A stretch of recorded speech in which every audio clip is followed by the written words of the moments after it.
As we move into the offseason, the Jets are going to have a few decisions they're going to need to make across the roster. One of those decisions and players they're going to have to decide on is Trumaine Johnson. So let's talk about it. This is Jets Talk. Jets, Jets, Jets, Jets! Welcome to Jets Talk. My name is Ryan. I'll be your pilot today. If you're new here, hit that subscribe button. If you've been here before, welcome back. I love having you here. Guys, I just added a bunch of new designs to the Jets Talk store, so if you are interested in any of that, link in the description down below. But let's move on to Trumaine Johnson. In 2018, the Jets signed Trumaine Johnson to a 5-year, $72.5 million deal with $34 million fully guaranteed. This has turned out to be a whopper of a bad signing for the New York Jets. The once dominant Trumaine Johnson has really regressed a lot over the last 2 seasons. Since that signing, what have the Jets actually gotten out of Trumaine Johnson? Well, he's played in 17 out of 36 games, and he's gotten us 5 interceptions. In 2018, he had a 74.9 Pro Football Focus grade, his third best grade of his career. That was in 10 games. And then in 2019, this past season, he had a 53 overall grade. It's the worst grade of his career. He went to IR after playing in just 7 games. Let's take a look at the money he has remaining on his contract. He has 3 years at cap hits of $15, $17, and $18.5 million. So based on the quality of play, I think it's safe to assume we'd all like to move on from Trumaine Johnson. But what are the cap ramifications for this player? Across those 3 years, we're going to have to pay $12 million in guaranteed money. We already paid it, actually. It's due to his signing bonus. He has $4 million allocated per year because of that signing bonus. So if we were to cut him, $12 million accelerates to the year that we cut. In my mock 1.0 of the offseason, I had the Jets cutting Trumaine Johnson and designating him a post-June 1st cut. What this does is it spreads his cap hit from 1 year over the course of 2 years. So we would actually save $11 million with a $4 million dead cap hit this year and an $8 million dead cap hit next year. Unfortunately, I was mistaken. There is actually, since the CBA is up at the end of this year, at the end of 2020, there is no post-June 1st cut this year because technically there is no contract for the players in the league. So if the Jets' only option really is to cut him or keep him. Johnson's contract has a guarantee clause in it as of the 3rd day of the new league year, which guarantees him $11 million.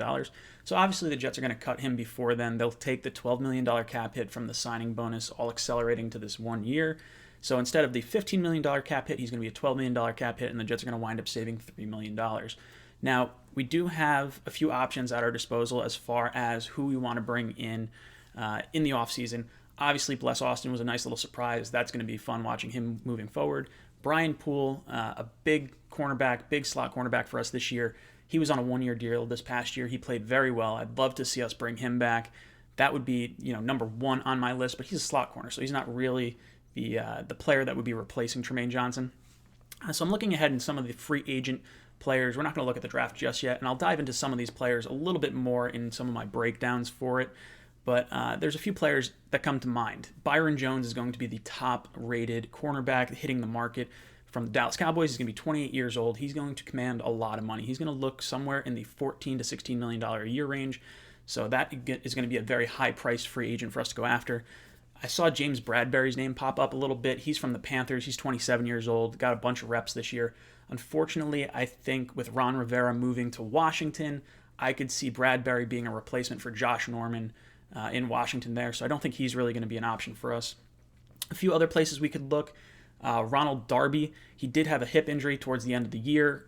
He's from the Eagles, 28 years old, so there's a Douglas connection there. He didn't play that great. I think he was like the 118th rated corner, but on a team that has a terrible secondary, so maybe with better safeties like Jamal Adams and Marcus May, along with some better corners, maybe that grade gets bumped up a little bit. He's going to be a cheap free agent in terms of who we could go after. Then you got guys like Eli Apple. He's 25 years old, obviously has ties to the New York area playing with the Giants, but he graded out as the 61st overall corner. Again, probably going to be a pretty cheap option there. 2 guys I would like us to look at specifically. Bradley Roby from the Houston Texans. He's going to be 28 years old. He graded out as a 67.3, the 46th best corner there. That's a player that I think we could look to target if we wanted to hit that second tier free agent maybe. One player that I'd like to see us look at is Daryl Worley from Oakland. He's 25 years old and played in 90.4% of Oakland's snaps. He did grade out as a 64 overall on Pro Football Focus, 59th overall in terms of cornerback play, And this is a guy who's young and is developing. So this is someone that we might be able to pair with the Blessed Austin. Maybe he wants to come over to the East Coast. Who knows? But that's some of the players we could look at. Let me know what you guys think of all the players that I mentioned down below. Is there someone that you particularly want to see us go after? Or would you prefer us head towards the draft and really fix our issues that way? Guys, let me know of everything you think of down in the comments. And as always, go Jets.